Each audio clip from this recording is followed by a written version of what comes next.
Most LSAT students take way too long to solve flaw questions because the flaws are unfamiliar to them. But those who score 170 or above can solve them super fast because they've seen them all before. Today, we're going to work through a couple dozen classic logical fallacy questions like those you'll see on the LSAT. These are just quick drills though. Let's dive in. First question, ice cream sales increase in the summer. Violent crime also increases in the summer. Therefore, ice cream causes violent crime. Obviously ridiculous, but why is it ridiculous? They're saying that there's an association between the timing of the ice cream sales and the violent crime. Therefore, there is a causal relationship as well. So B, correlation, causation. Next one, before women got the vote, there were no nuclear weapons. Therefore, women's suffrage led to the development of nuclear weapons. So because the women's vote came before the development of the weapons, they're saying, therefore, the first thing caused the second thing. A, post hoc fallacy, meaning post hoc ergo propter hoc. It came before it, therefore it caused it. Next one, Bill says, I believe downloading is morally wrong. Dave says, of course you would say that. You're a record company executive. So Dave is saying here that Bill has a vested interest in the opinion that downloading is wrong because he, as a record company executive, his interests are lined up with shutting down downloading. But the thing is, Bill could still have a valid argument for saying downloading is morally wrong, even though at the same time it might relate to his financial interests. So this is a ad hominem personal attack, attacking the person rather than the substance of their argument. Next one, my teacher said I had to read the textbook if I wanted to pass the exam. I've read the textbook, so I will definitely pass the exam. So if I pass the exam, then I had to read the textbook. So reading the textbook is necessary for passing the exam, but the student is then concluding because they've read the textbook, they will pass the exam.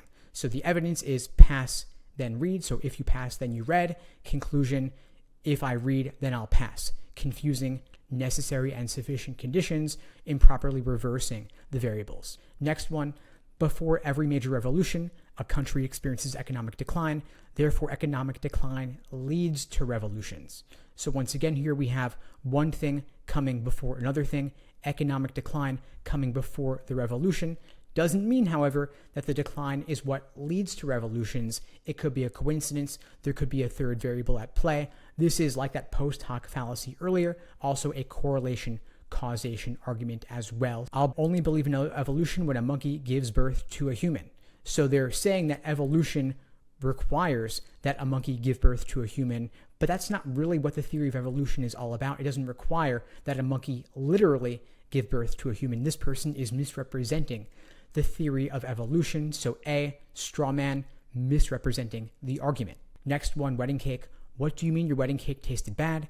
I gave you samples to try before you ordered it. But here's the thing. How do we know that the samples were representative of the final product, of the final result here? It's possible that the samples were of a different style, or the samples were way better than the wedding cake they were ultimately delivered. So B, assuming that the sample and the final product were of the same quality. Hey guys, real quick, if you're just getting started with your LSAT prep or you're looking for a quick refresher, you can grab your free easy LSAT cheat sheet linked below this video. It's filled with concrete actionable tactics you can take and apply to your LSAT prep right away for a quick score boost. And now back to the show. Next, lawyers are a bunch of thieves. I was on a ski trip with some lawyers and my wallet was stolen. So maybe these lawyers are not representative of lawyers overall, or maybe it was somebody else altogether. The closest choice here would be C, hasty generalization, generalizing from these lawyers to all lawyers. This new car features the best engine, axle, and electrical system. It must be the best car on the market. But just because that's each of the individual best parts doesn't mean that they all work together as a coherent whole. It's possible that the engine and the axle are incompatible, so this is a flaw of composition, assuming that the individual parts will necessarily make up a great whole as well. Next, Beth must be an excellent attorney. She graduated from Harvard Law School. But how do we know that everyone who graduates from Harvard Law School is going to automatically be an excellent attorney? They might be good at the LSAT, they might be good at getting high grades, but they're not necessarily going to make great lawyers. So A, that Harvard Law graduates are all necessarily excellent attorneys. Next, no rational explanation exists for voodoo. Since there have been many eyewitness accounts of zombies, trances, and curses, voodoo must have supernatural causes. So we've never yet had a rational explanation for voodoo. We have all these eyewitness accounts, but the absence of the explanations doesn't mean that we might not get explanations at some point in the future. So D, that a lack of explanation means no rational explanation is possible, aka the absence of evidence flaw. Next, you can't fail me. I spent 250 hours on that project and missed every party this quarter. So this person's saying they worked really hard, therefore they shouldn't be failed. Appeal to emotion or appeal to pity. Next, Japanese DVD players are the best because they outsell American players 2-1. So because they sell a lot more, therefore they're automatically better, when perhaps it's possible that they're simply way cheaper and that's why they sell more. So it's assuming that sales volume equals being the best or appeal to popularity. Next, our basketball team won the last 3 games, so we're bound to lose the next one. Assuming that things have to somehow even out based on what happened in the previous cases, whereas maybe it's possible that each individual game should be considered in isolation, the gambler's fallacy, assuming that maybe perhaps if you've won in the past, you're going to lose now, or if you lost before, you're due for a win. Next, I've seen several news reports about terrorists bringing bombs on planes. However, the chance of 2 bombs being on the same plane is lower than 1, so I'll bring my own bomb on board. Please definitely do not do this. Of course, once again, gambler's fallacy. A new study shows that students who get more sleep score higher on tests. Therefore, sleeping more will make you smarter. So we have an association between sleeping more and scoring higher, but is this sleeping what makes you smarter? Or maybe it's that the people who tend to sleep more are also prone to doing better on tests. So once again, correlation versus causation fallacy. If we allow students to retake exams, then soon they'll demand unlimited retakes, and eventually exams will become meaningless. Assuming that if we allow them just to retake, they're going to suddenly demand unlimited retakes. It's a slippery slope of more and more demands, a slippery slope.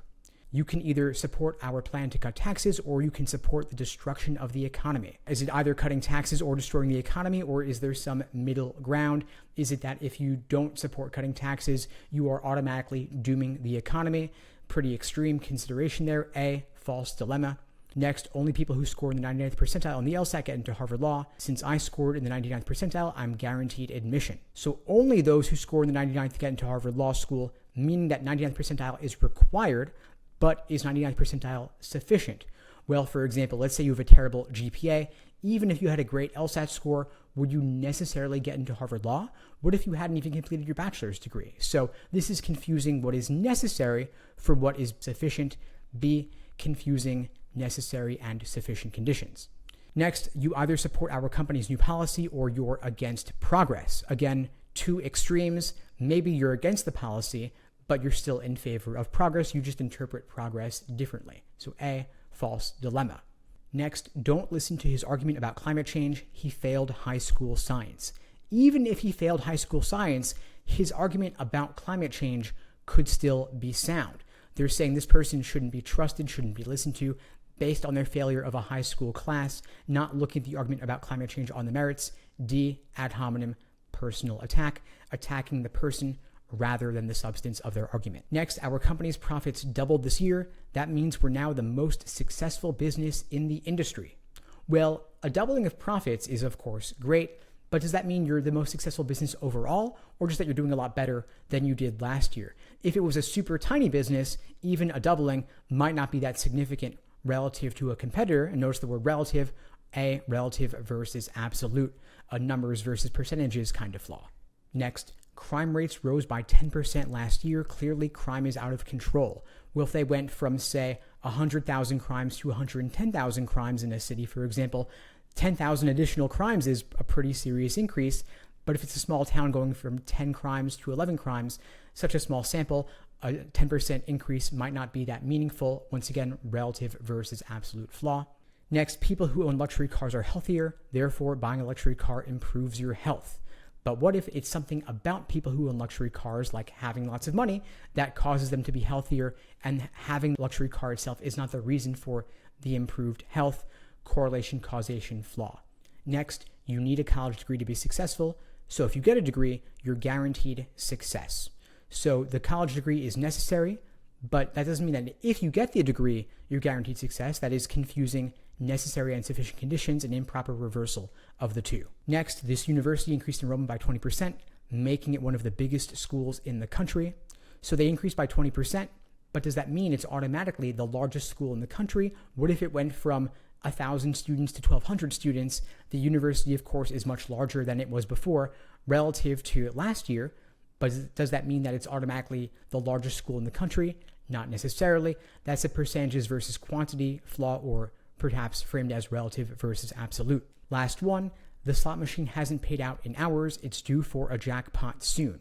Just because it hasn't paid out previously or in recent times doesn't mean that it's suddenly going to have a jackpot in the near term. What happened in the recent past might not have any bearing on what happens in the near future. B, gambler's fallacy. And there you have it, folks. Several classic LSAT logical fallacies. This is a new format I'm trying out. I hope you found it helpful. If you did, check out the links below to grab my free easy LSAT cheat sheet to help you jumpstart your prep. In the meantime, I'll wish you all the best and take care.